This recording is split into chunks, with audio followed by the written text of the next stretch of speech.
Iran की जनता के लिए क्या है रास्ता?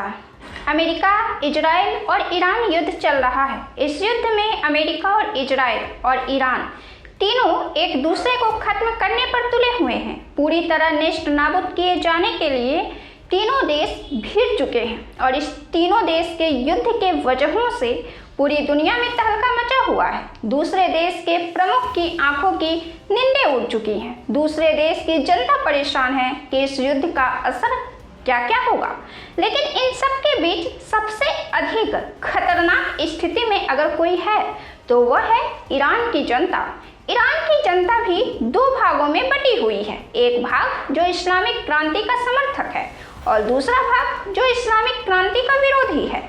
बहरहाल समर्थक कोई भी हो और विरोधी कोई भी हो, क्या फर्क पड़ता है? जब देश में आम जनता और मासूम की जान जाती है, क्या फर्क पड़ता है? जब देश की संपत्ति जलती है, जब देश का इंफ्रास्ट्रक्चर तबाह होता है। ईरान की जनता के नजरिए से देखा जाए तो आगे आग पीछे खाई वाली कहावत चरितार्थ हो रही है, क्योंकि जो उनकी देश की सरकार है वह खड़े होकर अपनी जनता को गोलियों से भून डालते हैं और जो बाहर की शक्ति है वह भी तो उन पर हमले ही कर रहे हैं। इस युद्ध में ईरान के 1000 से अधिक लोग मारे जा चुके हैं और इस युद्ध के पहले ईरान के अंदर जनवरी माह में 1000 से अधिक लोग पर ईरान की सरकार ने निहत्थों को गोलियों से छलनी कर डाला। हाल यह है कि वे अपने सरकार के मरने से खुश तो हो रहे हैं, लेकिन एक हकीकत यह है कि यह युद्ध ईरान की जनता के लिए नहीं लड़ा जा रहा है। यह युद्ध ईरान की जनता के लोकतंत्र के लिए नहीं लड़ा जा रहा है। अमेरिका और ईरान और इजराइल के बीच यह मध्य पूर्व में भू राजनीतिक में अपने वर्चस्व के लिए लड़ा जा रहा है। मुज्तबा खामेनी के सुप्रीम लीडर बनने पर एक बड़ी आबादी सड़कों पर उतरकर अल्लाहू अकबर के नारे लगाती है, लेकिन वही घरों से मुज्तबा मुर्दाबाद के नारे भी आते हैं। एक तरफ मुज्तबा खामेनी जो सुप्रीम लीडर तक पहुंच चुके हैं, उनसे ईरान की जनता में दहशत का भी माहौल है, क्योंकि ये काफ़ी रूढ़िवादी हैं और ईरान के अंदर अब तक जितने खौफनाक मंजर हुए हैं, पर्दे के पीछे खामेनी की ही हाथ बताई जा रही है। इनके सुप्रीम लीडर बनने से ईरान की जनता में रूढ़िवादिता की दहशत बढ़ गई है, लेकिन इन्होंने एक और सबसे महत्वपूर्ण काम जो किया है वह देश के अंदर और देश के बाहर सभी को यह संदेश देने के लिए कि ईरान की जनता उनके साथ है। इस संदेश को पूरी तरीके से फैलाने के लिए ईरान की सड़कों पर मुज्तबा खामेनी के पक्ष में नारे लगाते हुए लोग उतरे हुए हैं। ईरान के उस नागरिक के बारे में जरा आप कल्पना कीजिए कि जनवरी माह में हुए ईरान के अंदर संघर्ष में निहत्थे 6 लोगों को ईरान की सरकार ने मार दिया और बाकी के 2 लोग अमेरिका और इजराइल के युद्ध में मारे गए। यह मासूम जनता जाए तो किधर जाए, चुने तो किसे चुने? एक तरफ सरकार के पतन से खुश होने वाले लोग ही देश के इंफ्रास्ट्रक्चर नष्ट होने से दुखी हैं। देश में अब भी खौफ पैदा किया जा रहा है ईरानी शासन के द्वारा।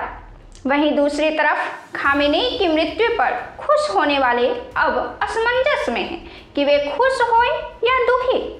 जनता की हाल यह है कि जब सत्ता पर हमले होते हैं तो वे खुश होते हैं और जब देश पर हमले होते हैं तो दिल दर्द से भर जाता है। अपने देश के भविष्य की चिंता होती है। जनवरी में ईरान के अंदर हुए खून खराबे को वहां की जनता अभी भूल भी नहीं सकी थी कि अमेरिका इजराइल ने मासूम बच्चों की मौत और उनकी कब्र के दृश्य ने पूरी दुनिया का दिल दहला दिया। वह शख्स जो 6 लोग को बेहद करीब से जानते थे, जनवरी माह में इन निहत्थों पर अपनी आंखों के सामने ईरान की सरकार के गोलियों से भूनते हुए देखा और अब उनके 2 रिश्तेदार तेहरान में हवाई हमले में मारे गए।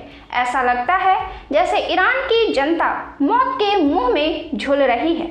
ईरान को लेकर एक गहरा सवाल यह भी है कि यहाँ की सत्ता से ईरान की एक बड़ी आबादी खुश नहीं है। वहीं डोनाल्ड ट्रंप ने जो बात कही है वह यह है कि वे ईरान में ऐसी सरकार चाहते हैं जो अमेरिका और इजराइल पर हमला करने के लिए हथियार विकसित नहीं करे। इस मायने में देखा जाए तो ईरान की जनता और डोनाल्ड ट्रंप के विचार एक है, लेकिन दूसरे मायने में देखा जाए तो विरोधाभास यह है कि डोनाल्ड ट्रंप जो भी ईरान में कर रहे हैं वह ईरान की जनता के लिए नहीं किया जा रहा है। वही ईरान की शासन व्यवस्था जिससे डोनाल्ड ट्रंप और ईरान की बड़ी आबादी नाखुश है, उनका एक लक्ष्य एक होते हुए भी अलग इस मायने में है कि राजा शाह पहलवी के शासनकाल में ईरान और अमेरिका के बीच बेशक दोस्ती रही थी, लेकिन जनता की दुर्दशा में ना तो कमी राजा शाह के शासनकाल में आई और ना ही इस्लामिक क्रांति के बाद। डोनाल्ड ट्रंप ने ईरान के बारे में कहा है कि मुश्तबा खामेनेई शांति से नहीं बैठने वाले हैं। उन्होंने एक तरीके से युद्ध शांत होने की बात भी कही, लेकिन उनके इस बयान पर ईरान के तरफ से यह कहा गया कि युद्ध की शांति अब ईरान पर निर्भर करती है। मैं हूं आनंदमयी। ईरान की जनता को लेकर आपके जहन में क्या सवाल आ रहे हैं, आप उन पर क्या राय रखते हैं, अपना जवाब कमेंट बॉक्स में जरूर दें। अब तक आप हमारे साथ बने हुए हैं तो वीडियो को लाइक करें, चैनल को सब्सक्राइब करें। नमस्कार।